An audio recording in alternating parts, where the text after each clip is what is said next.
Okay, so this video is going to be kind of a simplified way to kind of get your body moving using a foam roller, or you could also use a towel or something if you're holding onto it to slide, or if the surface is smooth enough and you have enough control of your body. So this can be done if you have had an injury or a surgery. You want to start out very gently, maybe even seated and not use your whole body to start. But if that's painful, it may actually be beneficial to use your whole body, provided that you can control the movement and not put too much stress into, say, your shoulder or whatever might be hurt. So this is going to be kind of a more full version, more robust version, but I will demonstrate the simpler version. So again, more seated.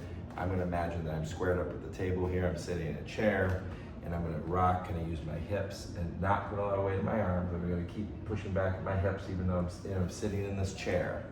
Okay, like this. Now you can do this standing as I'm doing here. Again, maybe squat down like a skiing position and getting those hips. If you're able to do that, that makes it more of a whole body thing. Now I'm doing this bilaterally, but say I want to do it unilaterally. So again, I'm showing this at an angle so you can see, and you could do it at an angle if you wanted to. If you're going to transition to a single arm, I'm already there. So you may not be able to see the angle exactly from your viewpoint here, but that roller is going to be at like a 45. And I'm going to take this right arm here, and I'm going to roll it perpendicular to this roller, and so it's going to roll with me. The roll will be in the same direction. So that way, I can go into a stride position. So I have my left leg here, and it may be distorted because of the way the camera is situated, the filter on the camera. But I have this leg here is in front, and I have my opposite arm on the roller. Okay, so the reason is I'm shifting my weight towards that front leg and coming across, and I'm going to be kind of twisting through. Now, if you don't feel comfortable with that with your arm, you can use your other arm and kind of support it. But I'm kind of doing this sawing motion, driving back in this hip and supporting. If I feel free enough to move it, I can do something like this. If it's not painful or if it's not injured, I can actually just do it as more of a stretch. And then I just flip it. Now to go that way, to go the other direction.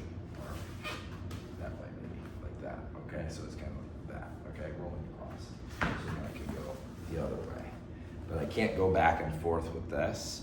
But if I'm going straight, I can use both at the same time. It's just not as much rotation.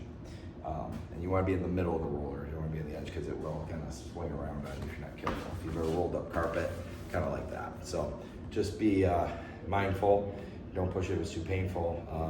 And you just want to try to work freedom of movement. Just try to get the flow of your body, because even in those situations where you have an injury or surgery, probably a lot of things have been affected, or maybe even those things led up to that injury or surgery being necessary, or this injury that led to the surgery, because of the way your body's been restricted and not moving properly, could have led to an overloading of those tissues or structures that end up getting injured or damaged.